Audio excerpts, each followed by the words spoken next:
Saat ini banyak sumber daya manusia lulusan Bali telah bekerja di luar negeri, terutama sektor perhotelan, restoran, dan kapal pesiar di berbagai negara. Kondisi ini menunjukkan tenaga kerja Bali memiliki daya saing dan peluang besar di pasar global. Hal ini diungkapkan pengamat pariwisata Bali Profesor Dr. Igusti Bagus Rai Utama.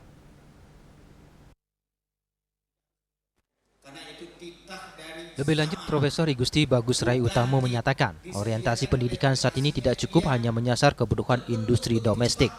Penyebabnya jumlah tenaga kerja terus meningkat, sementara lapangan pekerjaan di dalam negeri terbatas.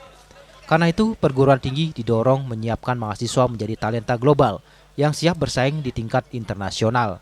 Prof. Rai Utama juga Rektor Undira Bali menjelaskan mahasiswa Bali sejauh ini menunjukkan kemampuan yang baik saat menjalani program magang di luar negeri. Ia menilai mahasiswa atau pekerja Bali memiliki karakter ulet, tekun, dan mampu menjadi kekuatan utama yang membuat tenaga kerja asal Bali diminati berbagai perusahaan luar negeri. Selain di sektor perhotelan dan restoran, banyak pula lulusan Bali bekerja di kapal pesiar di berbagai negara. Keberhasilan SDM Bali menembus pasar kerja internasional dinilai memberi dampak positif bagi daerah.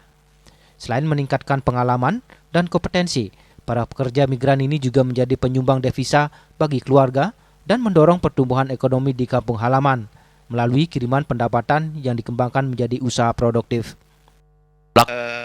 SDM saja, tetapi dia mematchingkan dengan industri. Kebutuhan industri itu apa? Kita tidak cukup sekarang berorientasi pada dunia industri domestik, karena sudah jenuh ya. Kita kebanyakan orang, tetapi pekerjaan terbatas. Kita arahkan ke sekarang global talent atau ke international orientation job order. Mereka anak-anak yang ulet. Itu salah satu kekuatan orang Bali ya. Anak-anak Bali itu ulet, tekun gitu. Ya, walaupun kalau secara kecerdasan mungkin kalah dengan Filipina, India, tapi kekuatan kita ini adalah anak-anak kita, SDM kita ulet dan tekun. Itu menjadi kekuatan kita. Mereka senang ya, untuk menerima anak-anak kita.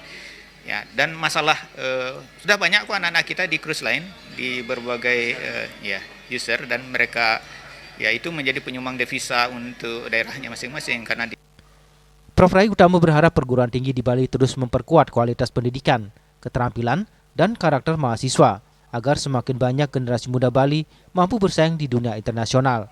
Winata, Bali TV.